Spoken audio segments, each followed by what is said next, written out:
Hello, I'm David Crystal. Some of you will know of me as a writer, editor, lecturer and broadcaster on a variety of subjects. But here I want to talk to you about St. Cybi, the patron saint of the wonderful ancient church in my hometown. St. Cybi was born in 480 in Cerno, Cornwall, at Callington, just north of modern Plymouth. This stained glass image of him is from St. Bino's Church, Penmorfa, in Gwynedd. He was a Celtic saint who is credited with founding various churches in Cornwall, his county of birth, and in Wales, before his arrival at Holyhead. Here we'll look at the saint and the various churches where his name has been mentioned. In Cybi's time, the title saint was given to a person who devoted his or her life completely to serving God. So although his name is not among the official saints at the Vatican, Cybi is now recognized as a pre-congregational saint, and he has his place in the universal calendar of the Western Church. Cybi was of noble birth and well educated. His father was Celiv, a prince of high standing, and a penteili, that is, a captain of the guard in a royal court. A literal translation would be household head. His mother, Gwen, was a descendant of Vortigern, a British chief of the early 5th century, and sister to Non, the mother of Wales's patron saint, St. David. So Cybi was a cousin of our country's patron saint. There are two versions of St. Cybi's life, both dating from about 1200, some 600 years after his death. They differ in content, but both tend to be a reflection of the period in which they were written, rather than of the 6th century, so we must be cautious in what we accept as the truth. Some facts, such as his dealings with the Prince of Gwynedd, can be verified from other sources. But with much of the remembered history not being written down until long after his death, we have to allow for mistakes and exaggeration. For example, one story has him living in the wrong time period. Cybi's instruction started at the age of 7, when he was influenced by Christianity. Whilst the exact order of events is uncertain, it's recorded that St. Cybi spent some time in Gaul, France. It is possible his time in France was before his father died. There appears to be agreement that Cybi was 27 years old when he declined to succeed his father as the local ruler in Cornwall to follow a religious existence.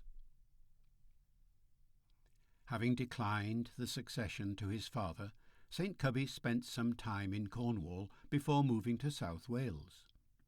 After that, he spent about 4 years in Ireland before returning to Wales. St. Cybi is associated with the founding of various churches in Cornwall.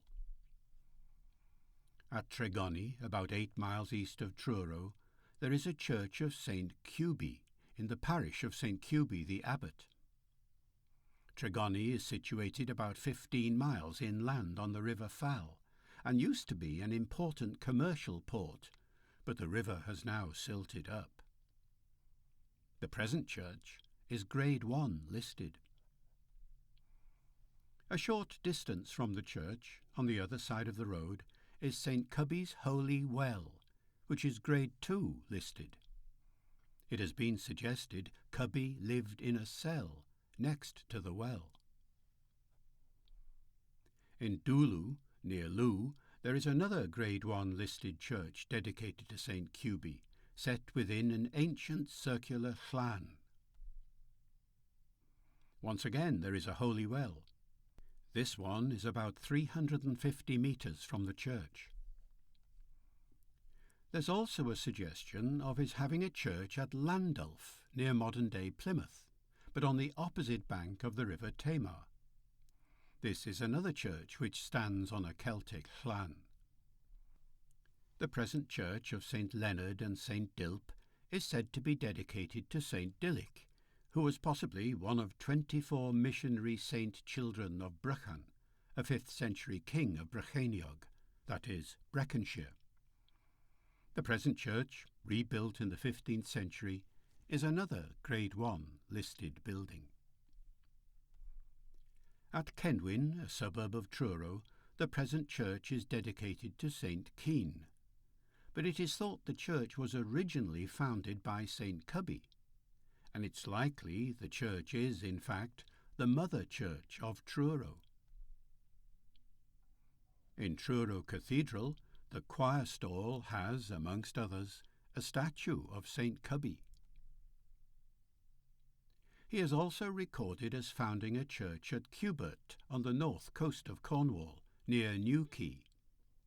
The town and the present church both take their name from another Celtic saint, St. Cubert, said to have died in 775. But it's been suggested that Cubert, or Gubert, about whom little is known, could be confused with St. Cybi. Here there are 2 holy wells. The first well is now on a golf course. Whilst known about before then, it was rediscovered in 1916 and has since been restored. The second well is on the shoreline, where there is a cave with multicoloured rocks. When this well became holy is unclear, as local legend mentions that the relics and bones of St. Cuthbert, a Northumbrian saint, were here, before being moved in about 995. This photo is courtesy of Greg Martin. The present church has, in the wall of the tower, an inscribed stone which has been dated to between the 6th and 8th centuries, so would fit in with either St. Cybi's or St. Cubert's timeline. In Wales, St. Cybi founded several churches, although it's not clear exactly when or the order in which they were founded. The earliest are 2 churches in South Wales. One is at Llanddyfrwyr yr Edelegion, a village in Monmouthshire, where there is no trace of the church. The other is at Llangibi on the River Usk, pictured here.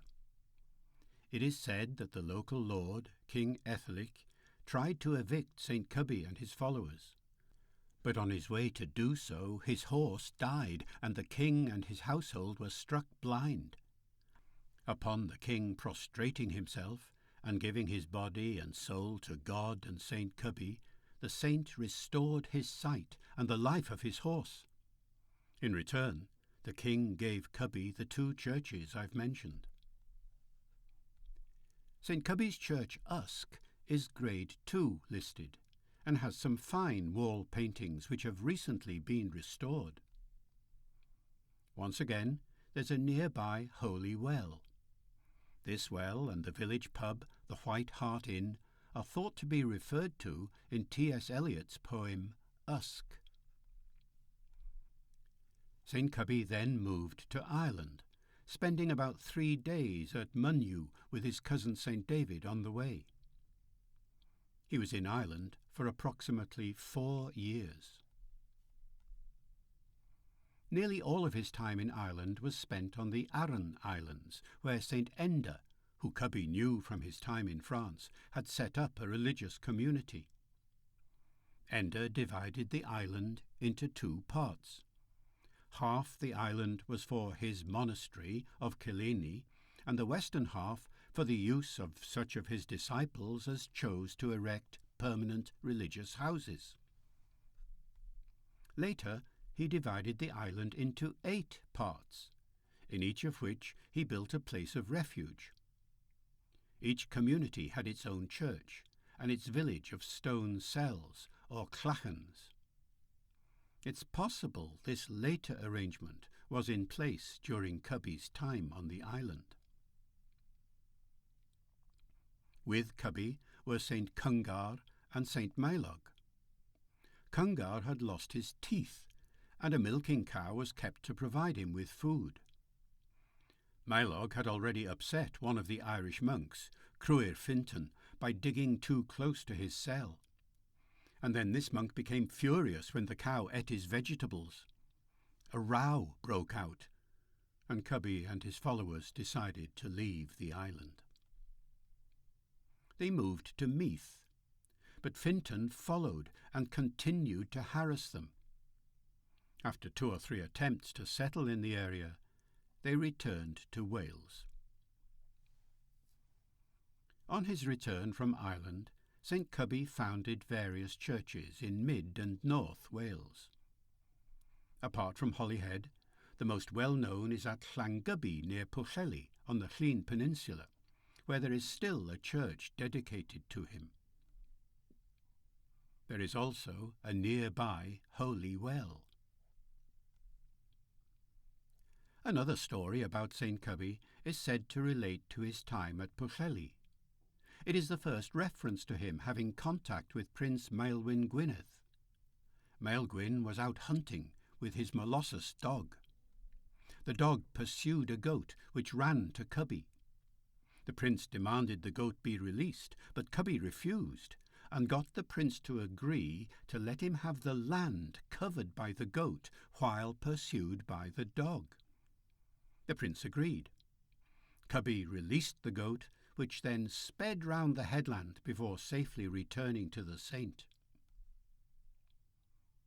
At Machynlleth, the present church is dedicated to St Peter, but it is said the religious community here dates back to St Cybi. In its survey of Montgomeryshire churches, Clwyd Powys Archaeological Trust says the church's location on the edge of the Dyfi floodplain and the curvilinearity of the churchyard go some way to reinforcing the belief in an early medieval beginning.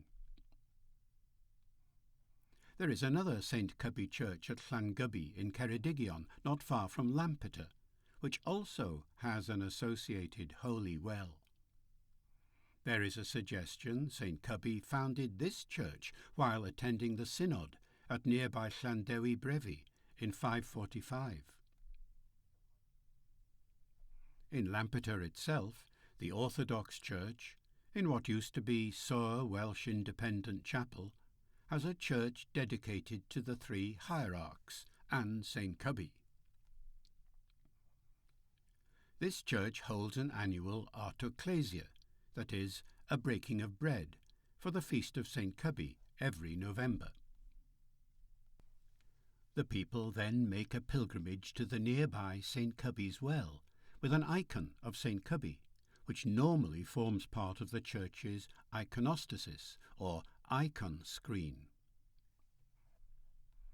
At the well, they bless the waters. About 600 metres from the well is Llety, or Llech Cybi, where St Cybi is said to have lived, and where those visiting the well to be healed should spend the night to complete the healing process. Finally, he came to Holyhead, where he remained until he died in 554, and was buried in the churchyard.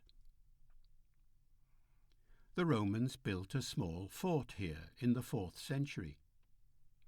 Whilst there is no evidence of any previous settlement on the site of the Roman fort, there were already long-established nearby settlements, both to the north and the south of the fort. The fort was abandoned when the Romans withdrew from Britain at the beginning of the 5th century. The local prince, Maelgwyn Gwynedd, granted St Cybi the use of the abandoned fort, where he established an important Celtic class. A class was an autonomous community of clergy, administered locally. During his time at Holyhead, he attended the synod at Llandewi Brefi, which took place in about 545. It's said that at this synod he gave advice to pilgrims intending to travel to Bardsey Island, who were fearful of Saxon pirates. Cybi reassured them, saying if their faith was strong, they had nothing to fear. It was at this synod that the senior bishop, St Dubricius, resigned in favour of Cybi's cousin, St. David, who until then had been a minor abbot. One of David's first acts was to consecrate St. Daniel as Bishop of Bangor. Further information about the present church at Holyhead and its history can be found on our video about the church. On Anglesey there are several churches dedicated to members of St. Cybi's family who were saints, or were saints amongst his followers, or were related to these saints. One of these is the church at Llangaffo, dedicated to St. Caffo, who was a cousin of St. Cybi, and features more than once in Cybi's story. It is possible Caffo was with Cybi in Ireland and stayed with him on the return to Wales. There is a story that Cybi, being without fire, sent Caffo to fetch fire from the smith. Caffo returned with a red-hot charcoal in the lap of his habit, which was not at all damaged. There is also reference to Cybi and Caffo parting company, but the reason is not clear. One version is that Cybi sent Caffo away because Caffo's brother Gildas had written detrimental things about Prince Maelgwyn. This may have been Cybi trying to shield Caffo from attention, or on the insistence of the prince. Either way, Caffo moved to what is now Llangaffo.